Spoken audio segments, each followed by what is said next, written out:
nom de Dieu, fais l'amour à ta femme. Est-ce que faire l'amour est un antidépresseur efficace? Citez-moi un homme qui finit de faire ça et puis il n'est pas bien dans sa tête, il n'a pas. La banalisation des émotions. Je vais finir avec ma vie. Je vais me pendre. Je vais finir avec cette vie. Moi, je prends ça au sérieux.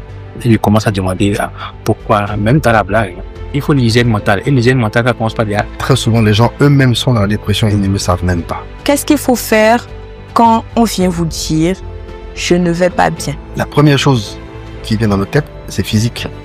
On ne pense pas du tout à un facteur psychologique. Jeunesse et bien-être. Les gens ne savent pas écouter. On t'entend seulement, mais on ne t'écoute pas. Quelqu'un qui traverse une dépression, c'est une bombe ambulante. C'est les plus grands manipulateurs au monde.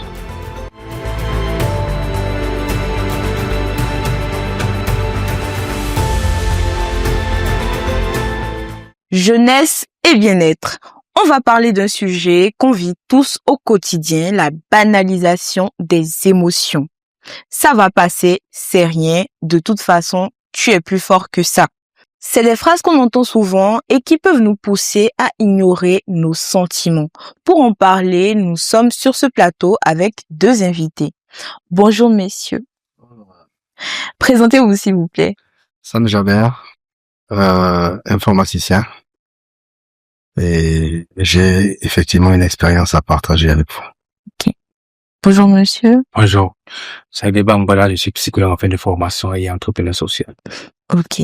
Donc je crois qu'on va commencer avec vous directement. Comment on dit, ou bien quand est-ce qu'on sait qu'on est en train de banaliser une émotion? Banaliser une émotion, c'est, de manière simple, c'est ignorer ces émotions. C'est-à-dire, ce que tu ressens, tu es dans le déni, voilà. Tu es dans le déni, tu n'acceptes pas l'émotion que tu ressens. C'est ça la banalisation. Simplement en termes clairs. Banaliser ses émotions, c'est rester dans le déni de ce qu'on ressent. Si par exemple, je sais que je suis triste, peut-être c'est parce que je veux quelque chose que je n'ai pas actuellement et je me dis pourquoi je ne peux pas l'avoir tout de suite? Du coup, ça me rend triste. Si je me dis bon, c'est pas grave, ça ira. Est-ce que là, je suis en train de banaliser la tristesse que j'ai ressentie? Oui, entre banaliser, parce que je suppose que la personne n'est pas en train de banaliser. Quelqu'un qui est en train de banaliser ses émotions, c'est, par exemple, il est triste. Il va chercher à savoir pourquoi il est triste. Qu'est-ce qui m'a rendu triste? Il va réfléchir, essayer de trouver ce qui l'a rendu triste. Maintenant, il va te demander, est-ce que c'est une raison fondamentale que je sois triste? Là, il rentre banaliser. Il prend en compte, Voilà. il essaye de comprendre. Voilà. Maintenant, quelqu'un qui banalise, c'est, comme vous l'avez dit, bon, il ne cherche pas, ça va doucement, ça vient. Bon, ça va passer. C'est rien. Voilà. Ok, d'accord. Donc, monsieur, pour quelqu'un qui a eu l'expérience de cela, Alors pour moi, j'aime pas trop le terme banalisation. Je vais vous dire pourquoi. Parce qu'il y a deux volets. Je peux banaliser quelque chose, malgré que je connais les conséquences, je connais les causes. Et je peux ignorer. Et là, c'est plus pareil. Donc, dans le cas justement de la dépression, très souvent, on a affaire de l'ignorance. Parce que on peut pas banaliser un tel fait de société qui est très important. Très souvent, les gens eux-mêmes sont dans la dépression et ils ne le savent même pas. Donc, pour moi, c'est l'ignorance. Comment tu peux, toi, être concerné? Tu ne le sais pas. Tu peux pas venir secourir ton prochain. Justement, tu es dedans, tu ne le sais pas. Donc, pour moi, c'est deux volets qu'il faut séparer. ok. Donc, d'où nous vient ce besoin de minimiser ce qu'on ressent, de ne pas prendre en compte ce qu'on ressent, ce qu'on se dit? Monsieur le psychologue. Alors, là, c'est la société. C'est la société, les parents. Quand tu ressens un truc, on dit que bon, voilà, généralement, on dit, ne reste pas focus sur ça. Sinon, plus tu restes focus sur ça, plus ça prend de l'ampleur. Donc, c'est la société qui nous a appris à laisser, tant que c'est pas encore un truc vraiment grave, et c'est ça le problème. Tant que c'est pas un truc encore vraiment grave, on ne se bouge pas pour prendre les choses en main. Mais quand c'est un truc léger, on dit que bon, je laisse passer que ça va passer. Donc, c'est la société qui nous a formaté à cela. La société. Ok. Donc, monsieur, Pour moi, c'est plus un problème de culture Pourquoi? Parce que votre ami vous dit, je vais pas bien. Mhm. La première chose qui vient dans notre tête, c'est physique. T'as une migraine. On ne pense pas du tout à un facteur psychologique. Parce que on n'a pas les ingrédients pour détecter que la personne est déjà dedans. Mhm. Mais si on observe, on va voir qu'il y a 3 facteurs. Le manque d'amour. Tu n'es pas aimé. Tu es rejeté par ta famille. Tu es rejeté par tes proches. Tu es rejeté par tes amis. Ça, c'est un. Deuxièmement, la pression. La pression au quotidien. Tu as la pression dans les affaires. Les fournisseurs qui te harcèlent. Tu sais pas comment tu vas avoir ton argent. Tu dois. Cette pression, la pression de tes enfants, de ta femme. Troisièmement, c'est le fait que tu n'as pas aussi d'ambition dans la vie. Tu ne sais pas, tu ne travailles peut-être pas, tu es au chômage, Mhm. tu tournes en rond, et tu subis une pression, tu es rejeté, tu n'es pas aimé. Donc tout ça, si la personne qui est en face ne te pose pas la question, et qu'il pousse pas au fond, il creuse pas, il va pas cerner les 3 ingrédients pour dire que ce gars est en train de déprimer. Mhm. Il pourra pas venir à ton secours. D'accord. Donc là, en fait, pour monsieur, on est vraiment en train de parler de ce genre de banalisation-là qui entraîne dans de sérieux troubles psychologiques. Non. Ok. Donc, je ne sais pas. Monsieur le psychologue, jusqu'où c'est dangereux de banaliser ces émotions? Je pense que, quand c'est pas si comment ça va, mon collègue, voilà, a parlé de la dépression. Quand tu banalises, parce que la dépression, c'est une succession d'étapes d'événements. Mhm. Quand il y a eu un événement traumatisant, Mhm. et en ce moment-là, la personne a eu l'intéressé, a eu le courage pour s'est levé comme ça et on a parlé à quelqu'un. Et la personne a banalisé ça. Si toi tu as banalisé, l'autre qui est venu te parler, ça ne l'aide pas. Mhm. Donc, au fur et à mesure que ça se répète, ça s'accumule, et la dépression naît. Donc, jusqu'où la banalisation peut créer peut être Dangereux. voilà. Ça peut créer des troubles psychiatriques, des maladies, même jusqu'à même la schizophrénie. Ok. Donc, c'est ça. La banalisation, c'est même la première étape, le premier facteur. Parce que c'est un peu comme la maladie physique. C'est pas pour rien dit que, et pour être en bonne santé, il faut prendre soin de soi, Mhm. l'hygiène sanitaire, tout ça. C'est la même chose pour la santé mentale. Il faut l'hygiène mentale. Et l'hygiène mentale, ça commence par à ne pas banaliser les ressentis, les émotions de chaque personne. Ok. D'accord. Donc, j'aimerais vous poser une question déjà avant d'entendre le témoignage de monsieur. Qu'est-ce qu'il faut faire quand on vient vous dire « je ne vais pas bien » D'abord, c'est de demander depuis quand. Bon, c'est pour moi. Bon, vous êtes outillé pour poser ce genre de questions, mais en tant que personne lambda... Ok. En tant que personne lambda, tu Le vas rien. bien, tu ressens quoi? Ok. Qu'est-ce que tu ressens? Qu'est-ce qui ne va pas?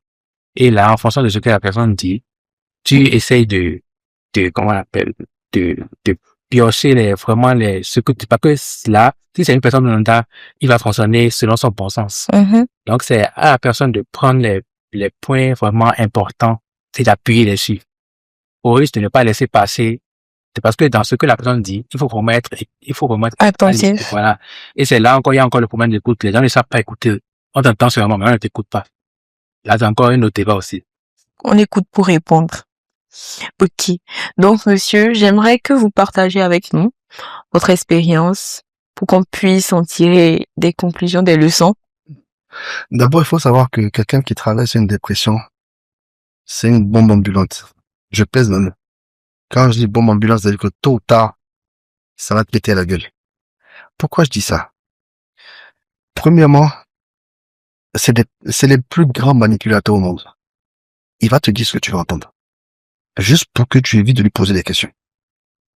Et deuxièmement, ce qu'il va faire, c'est que tout ce qu'il va te dire, prends ça au sérieux. Ça m'est arrivé personnellement. Et j'étais au Bénin, j'étais à Cotonou quand mon cousin était à Abidjan. Et il allait très mal. Il m'appelle. Il me dit, cousin, je vais finir avec ma vie. Je dis quoi, toi? Il me dit, non, je suis sérieux. Tu vas finir comment? je vais me pendre. Toi, tu veux te pendre. Alors, au début, j'ai pas pris au sérieux. J'ai banalisé. Donc, j'ai dit, tu vas te pendre. Moi, c'est dans le film western, j'ai vu ça. Pas encore dormir au cou. Et là, le gars me sort, non. Et puis, dans son sérieux, je prends une cravate. C'est ce que moi, j'apprends qu'on peut se prendre des cravates. J'ai jamais su ça. Je dis, cousin, arrête ton délire là. C'est quoi ces trucs? Toi, tu as plus de problèmes que moi. Je mets 2 heures à le convaincre. De toute façon, je lui dis, mon ami, tu vas mourir. Je vais pleurer 1 mois. Ta femme va trouver un autre gars. Et puis, c'est toi qui est parti cadeau. 2 heures, au bout de 2 heures, effectivement, ils me disent ce que je vais entendre. Tu as raison. Laisse tomber, c'est une idée à la con. Je vais pas le faire. Je vais pas le faire. Et moi, je suis rassuré. Sauf que je sais mal connaître quelqu'un qui est dans la dépression. Il vient de me dire exactement ce que je voulais entendre pour qu'on parle plus de ça. Mais le schéma est toujours dans sa tête. Il a mûri sa façon de se suicider. 2 mois après, je vous dis 2 mois après, jour pour jour, il met son plan d'exécution dès que tous les ingrédients sont réunis. Et malheureusement, je dis à Abidjan, je suis allé voir sur la scène du drame, c'est exactement ce qu'il m'a dit. Il a mis une cravate, il a mis ses genoux sur un tabouret, il s'est jeté par terre. Imaginez, je vis avec sa voix. Je dis, mais attends, le gars, il m'a porté un peu flou. J'ai pas eu la vigilance de comprendre qu'un dépressif, chaque mot qu'il te dit, tu dois faire la part des choses. Est-ce qu'il te manipule ou est-ce qu'il aime sa exécution? Mais quel que soit, si j'avais su, si j'étais l'homme que je suis aujourd'hui, j'aurais combien d'avais, je serais déjà parti là-bas. J'aurais cherché à réunir sa famille parce que lui, il souffrait de quoi en fait? C'est ce que je disais tout à l'heure, il y a 3 facteurs. L'amour, ses parents, sa famille, ses enfants, tout le monde l'avait rejeté parce qu'on n'aimait pas sa femme. Deuxièmement, ils l'ont chassé du boulot familial. Ils avaient une entreprise, une société familiale dans laquelle il a toujours travaillé depuis le bac. Il a vécu de ça. On l'a pas appris à pêcher autrement. Il n'a jamais travaillé pour quelqu'un d'autre. Donc, il sait pas se battre. Troisièmement, les amis, tout le monde l'a fui. Il n'avait pas d'ambition. Et c'est là où je reviens à quelque chose. Je le dis toujours. Une chose est d'être dans la dépression, de le déceler. Mais comment tu sors de là? Et ça, c'est le plus important. Parce que si tu n'es pas outillé pour sortir de là, que les gens ne t'aident pas, tu es dans une bulle. Tu penses que tu es normal. Et moi, je dis, c'est bien d'aller voir des psychiatres, des psychologues. Pourquoi? Parce qu'ils vont t'aider à dénouer un peu ce désordre qui est dans ta tête. Mais ils ne vont pas savoir exactement là où il faut appuyer. Parce qu'ils vivent pas avec toi au quotidien. Ils savent pas exactement là où il faut appuyer pour que tu sortes de là. Donc, ils lui donnent des pilules. Mais moi, j'ai trouvé que ces pilules sont encore plus dangereuses qu'autre chose. Le gars, il prend les pilules, il est dans sa bulle. Totalement, tu parles à les zombies. Le gars, il est en face de toi, tu me parles, il est là sans être là. Et il entend des voix. Un jour, je suis assis là, il me dit, cousin, tu vois, les martiens là, ils arrivent. Tu vois, quel martien? Tu racontes quoi? Le gars est sérieux. Et quand il est dans sa dépression, il est capable de sauter du 4e étage. Parce qu'il n'est pas lui-même. Alors, quand j'observe tout ça, de par mon expérience, je me dis, mais attends. Premièrement, j'ai noté, ça c'est mon expérience, l'amour. Il faut tout faire pour que tous ceux qui l'ont rejeté, qui l'ont banni, reviennent. J'aurais dû me battre plus que ça. J'aurais dû aller voir ses frères, ses sœurs, taper du poing sur la table, faire ce qu'il faut pour qu'ils reviennent vers lui. Deuxièmement, aller le secouer. Cousin, va chercher du travail. Le passé, c'est le passé, mais tu n'es pas handicapé. Va chercher du boulot pour occuper au moins tes jours. Troisièmement, la pression dont je parlais, la pression financière. Cousin, l'argent, c'est rien. Ça va, ça vient. On va se battre. Tôt ou tard, l'argent va rentrer et ça va aller. Et quatrièmement, ses amis, son fils était une pression énorme pour lui. Je vais vous raconter une anecdote, pour être court. C'est que c'était un dimanche. Il était à la maison. Déjà, il s'en sort pas financièrement. Son fils l'appelle. Papa, j'ai acheté un super chat d'une certaine race. Le chat, il a coûté 1 million. Tu dis à ton père, si avant la fin du mois, j'ai des problèmes, faut que tu m'envoies l'argent. Le gars te dit, mais mon fils, je peux pas, tu sais bien que j'ai des problèmes. Je peux pas. Le lendemain, lundi, il se suicide. Le mardi, le fameux chat, il saute du 10e étage, il meurt. Vous voyez ça comment? Les morts sont pas morts. Donc, j'ai dit toujours, dépression, faut rester mêlé à ça. Faut rester connu parce que il te dit quelque chose, ou il te manipule, ou c'est vrai. Mais ne cherche pas à comprendre, considère que c'est vrai. Et fais ce qu'il faut. C'est vraiment une maladie, hein. C'est pas quelque chose de banal. C'est vrai, le terme banalisation, au départ, je l'aimais pas. Mais en réalité, il s'y prête bien parce que on ne connaît pas. On est dans l'ignorance totale. On dit c'est la maladie des Blancs. Oui, pourquoi? Parce que les Blancs, première chose qu'ils n'ont pas. L'éducation, on n'a rien à leur envier, comme excuse. L'Africain a plus d'éducation que le Blanc. Deuxièmement, la foi religieuse. Vous allez m'excuser, mais on est plus croyants qu'eux. On a plus sa foi religieuse qu'eux. Parce que, quand tu sais que dans la religion musulmane, si tu te suicides, même chez les chrétiens, je pense, tu vas en enfer, tu t'aimes pas le diable. On est d'accord. Troisièmement, tes proches, l'affection. La cellule familiale en Afrique est plus solide que l'amour que les Blancs donnent à leur prochain. Il y a qu'à voir le parent quand ils sont vieux, on les dépose dans des centres là-bas, à les crever. Nous, on fait pas ça. Donc, tout ce truc-là, ce sont des raisons qui font que là-bas, là, ça, c'est trop. Nous, on découvre ça ici. Parce qu'on essaie de copier. Et en réalité, on n'a pas besoin d'avoir ça. Pourquoi? Parce que déjà, à la base, notre éducation, elle est dure. Moi, je suis désolé, j'ai eu l'éducation à l'africaine, pas à la blanche. Donc, je sais ce que c'est. Quand ton papa, même s'il a de l'argent, il te dit non, tu vas bosser, j'ai fait école primaire comme tous mes amis EPP. Voilà. Je sais ce que c'est. Donc, j'ai appris à bosser. Mon père m'a pas gâté. Et deuxièmement, la foi religieuse. Mon père est peut-être musulman, mais j'ai fait la religion catholique. Quand j'étais petit, j'étais dans une école catholique. Donc, j'ai pris comme tout le monde. Mais cette foi m'interdit de me suicider. Et troisièmement, j'ai des enfants. Je dis, mais je veux partir là. Je les laisse comment? Je suis lâche. Je peux pas. Et quatrièmement, j'ai des ambitions.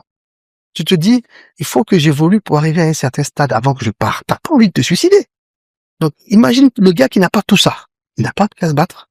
Il est rejeté. Il n'a pas de boulot. Il n'a pas d'amis. Il n'a pas d'ambition. Il se sent inutile. Et c'est le mot même.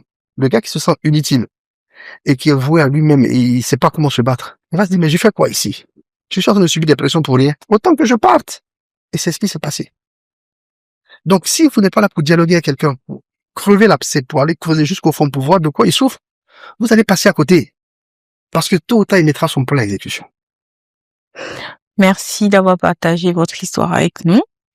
Monsieur le psychologue, j'aimerais bien qu'on revienne un peu sur le récit de monsieur. Oui, bon, comment on appelle, il y a, quand je prends sur le début, effectivement, vous voyez qu'elle a banalisé.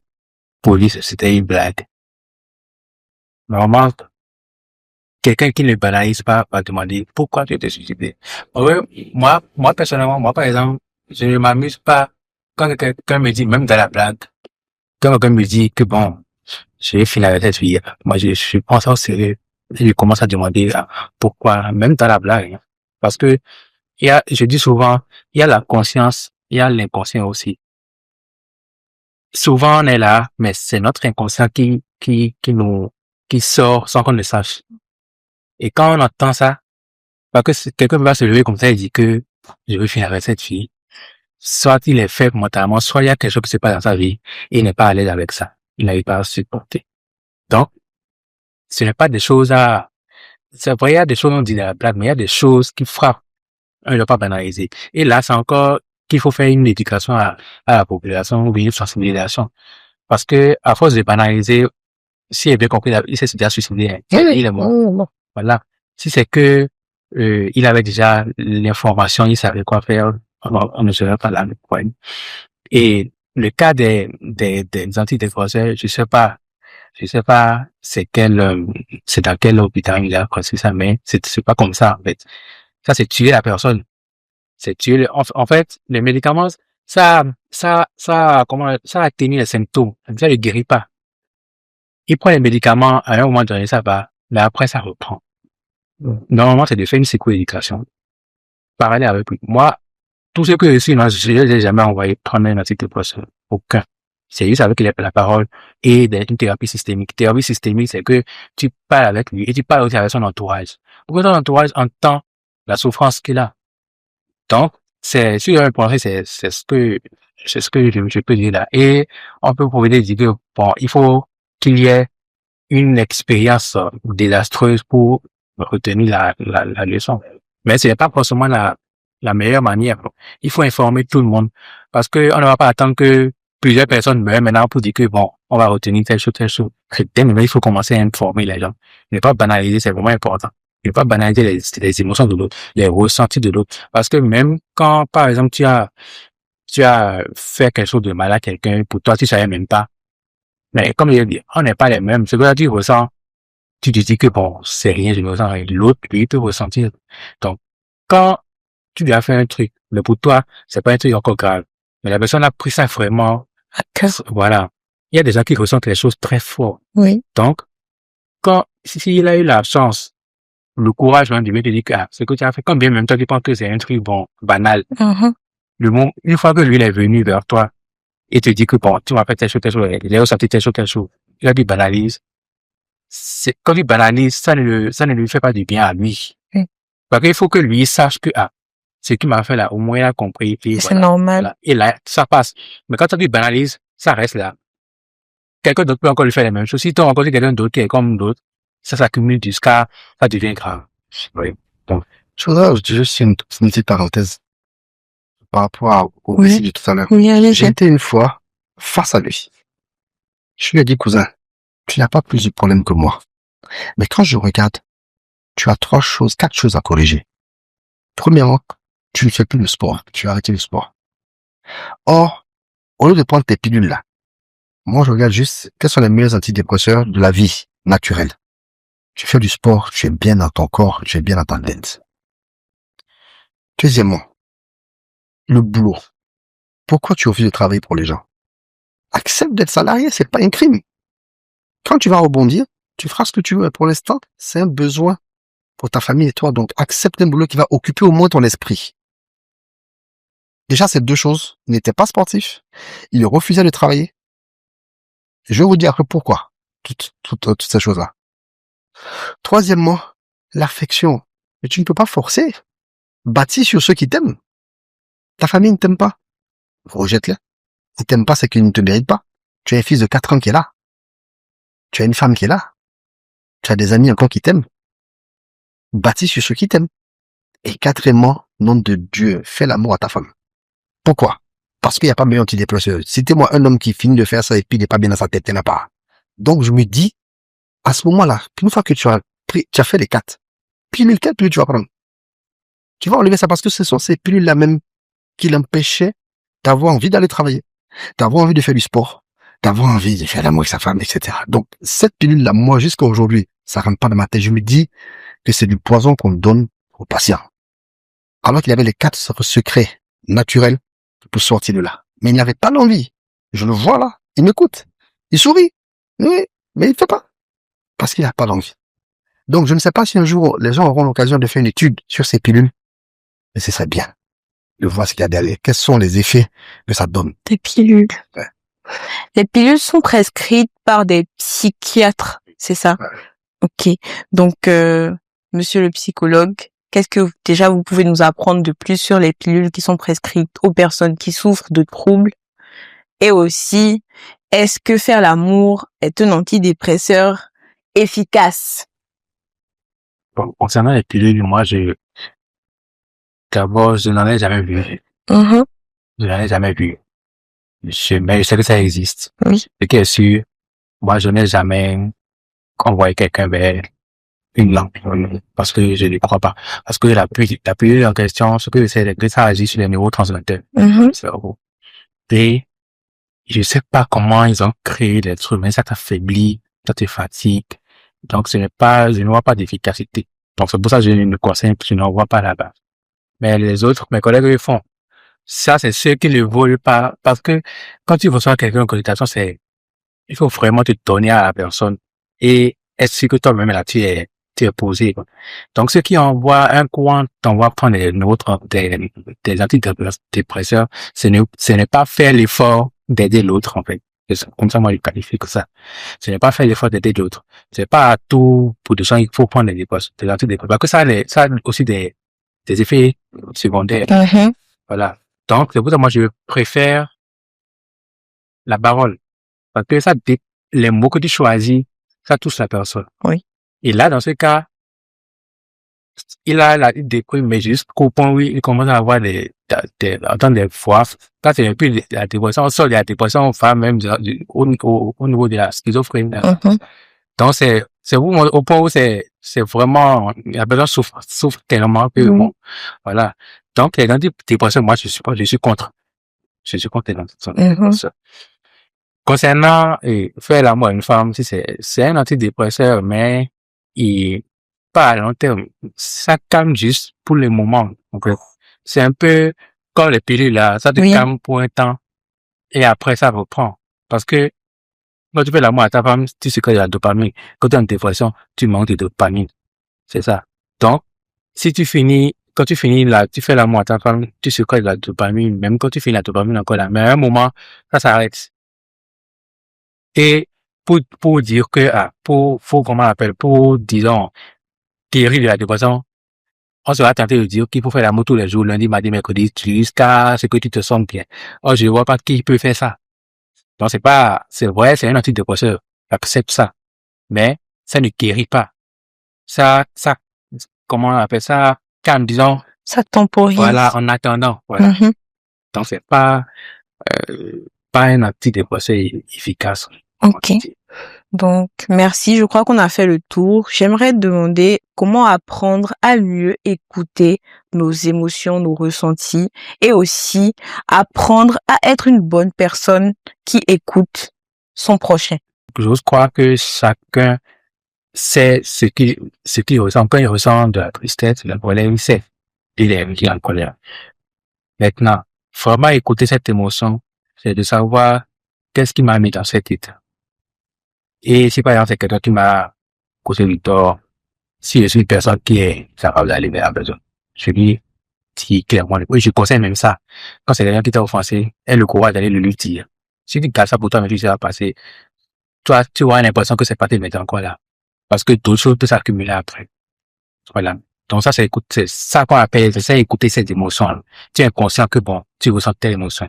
Mais maintenant, écouter quand l'émotion revient à savoir quelle est la source. Qu'est-ce qui a causé cette émotion que vous ressentez. Et à partir de là, tu es en mesure toi-même de savoir ce qu'il faut faire après. Maintenant, comment être une bonne personne pour l'autre? Comment écouter? Quand on dit écouter, c'est vraiment quand l'autre parle, tu comprends ce qu'il dit. Et non, tu entends, le son est ça, tu entends, il a dit A, il a dit B. Mais, tu as entendu, mais qu'est-ce que tu comprends? Entendre plus comprendre, c'est ça qui donne l'écoute. Donc, ce que la personne t'a dit, tu as écouté, tu as compris. Mais c'est quand tu comprends maintenant que tu as plus de facilité à lui dire ce qu'il faut faire, l'orienter. Mais il y a certains cas, par exemple, ce cas-là, par exemple, quand le cousin est venu comme ça, on ne peut pas seulement parler avec le cousin, il faut parler aussi avec sa famille. Maintenant, si après avoir fini de parler avec sa famille est toujours comme avant, autant se concentrer sur sa femme et ses enfants. C'est pour ça qu'il a dit, il faut partir sur sa famille. C'est même la première couche à attaquer. Bâtir sur ceux qui t'aiment. Voilà. Ok. Donc, monsieur, pour vous, comment apprendre à mieux écouter? Comment être la personne? Déjà, je vais du principe que quand la personne a le courage de te dire ça va pas, c'est déjà un signal d'alerte. Et tu as déjà une sonnette d'alarme pour que tu puisses intervenir. Sinon, elle te dit ça va, ça va. Si elle a le courage de te dire ça va pas, c'est qu'elle est prête à avouer ses faiblesses. Maintenant, que ce soit une femme ou un homme, j'apprends pas de la même manière. Ok. Parce que l'homme, de façon générale en Afrique, on est structuré pour être des guerriers, des hommes forts, on n'aime pas avouer nos faiblesses, etc. Alors qu'en réalité, ça fait pas de toi une petite. Tu as le droit de venir le soir, pencher ton épaule sur ta femme et lui dire, chérie, j'ai tel problème, voilà, ça ne te diminue pas. Mais on a tellement un ego, on est dans notre éducation, qu'aujourd'hui, on a du mal à avouer ça. Donc, si c'est une femme, à ce moment-là, je dis, mais chérie, tout de suite, je détends l'atmosphère et puis j'essaie d'aller c'est quoi ton problème? T'es malade, tu te sens pas bien ou bien c'est dans la tête? Aujourd'hui, c'est mon expérience qui me permet de dire que je vais aller aussi sur le côté psychologique. Oui. Alors qu'avant, j'avais même pas ce réflexe-là. Et si tu vas avec le bon ton, elle va s'ouvrir petit à petit. L'homme, je prends le ton. Mon gars, c'est comment? Ah, y a quoi? Tu es fatigué, ou bien, et puis après, ou bien tu as gourmand, comme on dit en Côte d'Ivoire. Pour essayer de le taquiner un peu. Je vais pas prendre la même orientation. Mais l'essentiel, c'est d'essayer de le pousser dans ses retranchements pour qu'il s'ouvre un temps soit peu. Et selon la gravité que tu sens, déplace-toi. C'est ce que j'ai pas fait pour mon cousin. Déplace-toi. Je l'aurais fait, il serait encore en vie. Jusqu'à là, je m'en veux. Merci beaucoup. Écouter et comprendre ce que la personne en détresse vient nous dire, c'est déjà vraiment aider à ne pas banaliser, à prendre en compte, à savoir que cette personne compte et que ses émotions sont normales. Ignorer ses émotions ne les fait pas disparaître, au contraire, elles finissent par revenir encore plus fortes. Merci de nous avoir suivis, c'était tout et à la prochaine.